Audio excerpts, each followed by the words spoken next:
Hi guys, it's Debbie with Debbie J's Crafting Corner. Today we're going to be using the Betterpress of the month. It's called Design a Plaid.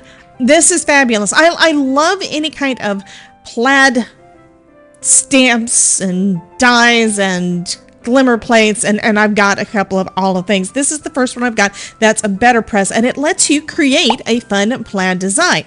Now what I found is different on this one is it's actually the separate lines. So you've got 4 dies to create all of the fun lines on here, 4 different ones.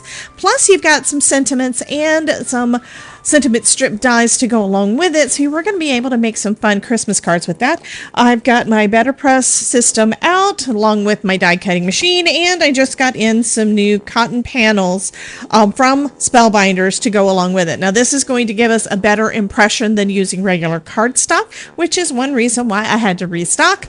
Comes in a 25 pack, which means this is 4 A2 size panels per thing. So that means I've got about 100 cards. Yeah, about 100 cards in this if I don't use any of them for the sentiments. Anyway, I'm going to go ahead and cut down a couple of panels, and we're going to start working on our first plaid design.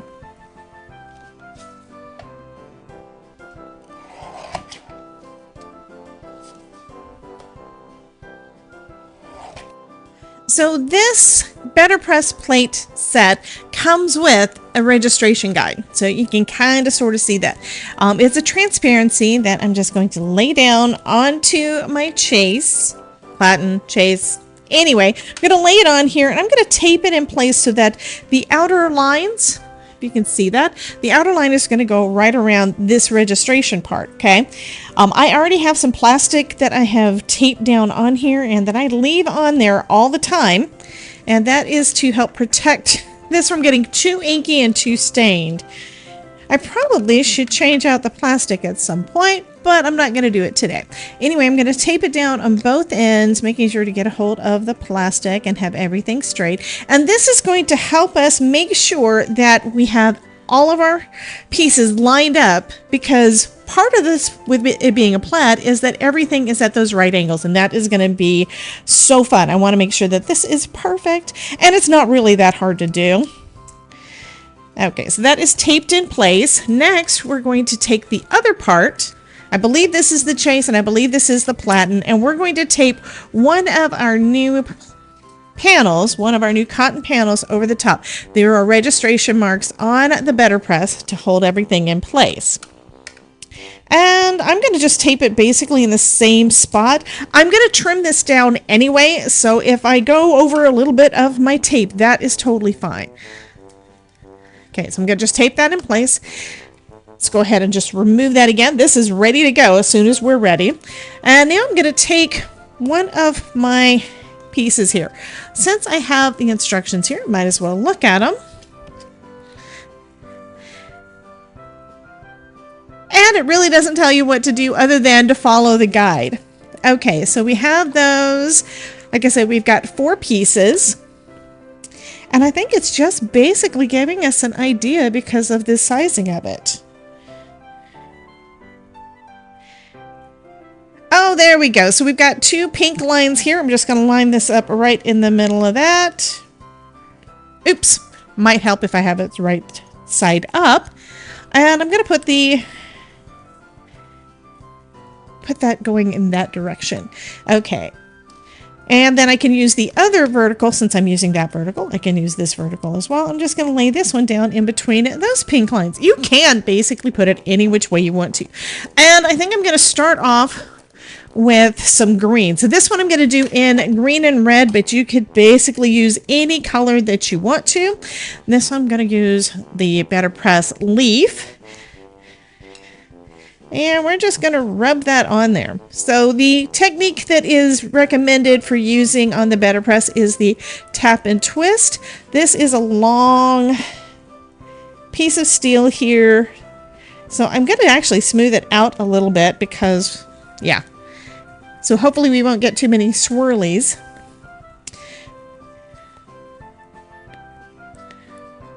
And I want the coverage to be pretty good. and it should be, as long as I add enough ink down. Now you'll probably notice I do have a little bit of extra ink going onto my chase here that I don't really want to have on there. So I'm going to wipe that down before we run this through. So I'm just using, since this is an archival ink, that's what the Betterpress is. It's a thick archival ink. I'm just using some alcohol on a paper towel to wipe off this extra.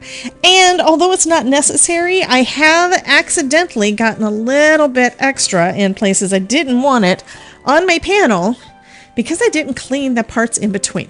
So now what we're going to do is we're going to take this, we're going to flip it over so that the cardstock is facing the panels and put it on these little tabs. These tabs have got springs in them, so it's not actually going to touch the panels until, I'm just making sure it's going to cover the whole thing. It's not going to actually touch the plates are not going to touch the panel until we run it through our die cutting machine. So we're just going to run that through and it's pressing everything together. Okay, and let's take a look. And there we go. So we've got our first couple of stripes. So now I'm going to use the same color and go the opposite direction.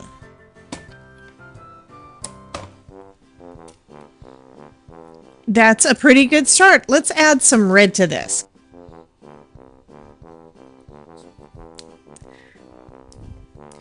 And whenever you have a smaller plate, it does sometimes shift around while you're trying to get the ink down. This magnet does hold everything in place pretty well.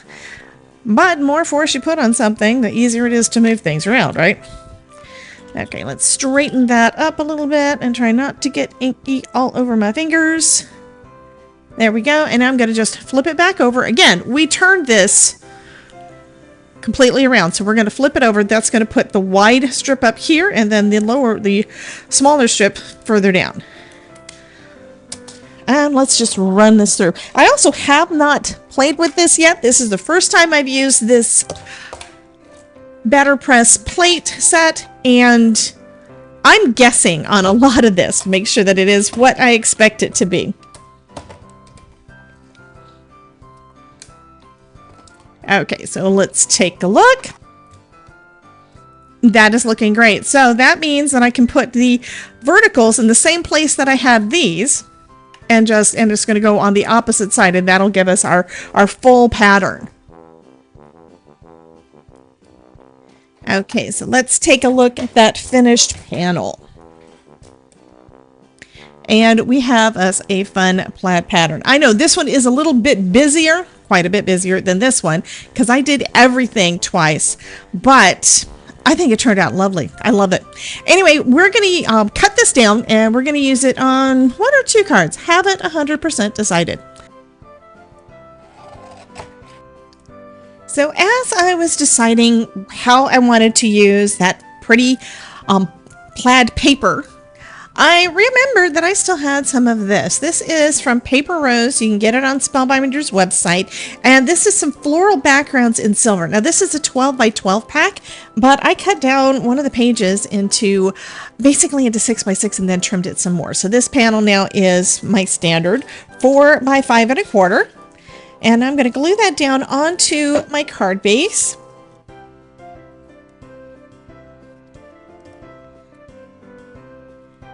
And that's going to leave that little 1/8 of an inch all the way around. And this paper is pretty by itself. And I'm right now picturing coloring that or ink blending over it. This is just so lovely. But then we're going to take one of our panels and I'm going to pop that up on some foam. And I'm going to show just a little bit of that foil paper right along the edge here. I think that looks pretty. And then I'm going to add, I've been playing with the wax seal of the month also. It says most wonderful time of the year. And you can see why I've been playing. I've been trying and experimenting and practicing the double layers. So I can do 2 different colors of wax on one seal. I'm kind of getting it. I will be doing videos on that soon. I want to get a little bit better at it first. And it just takes practice and figuring out exactly how to make the wax work the way you want to. So I'm going to go ahead and adhere this down along with one of the sentiments. I also created some of the sentiments from that set as well. So we did the Betterpress for the sentiment and then just cut it out with the coordinating die. And next I'm just going to add my pretty wax seal. So the most wonderful day of the year, or time of the year. And then I'm going to use one of the Betterpress sentiments that I did in the vermilion, since to match the red. And then for the other, I'm going to do it in green. Now what's neat is since I cut these diagonally, I've got more red on this one and more green on that. And it's from the same pattern, the same plate, but it doesn't really look like it's from the same one. So that, I think, it turned out fabulously.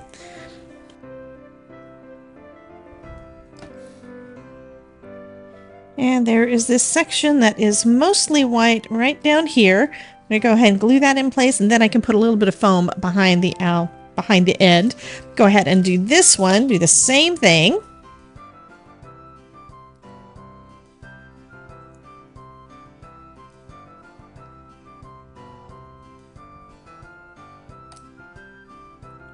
And that's going to finish up this video using the wax seal of the month and the Betterpress of the month to make a couple of lovely Christmas cards. You guys have a wonderful day, and I will catch you in the next video. Bye, guys.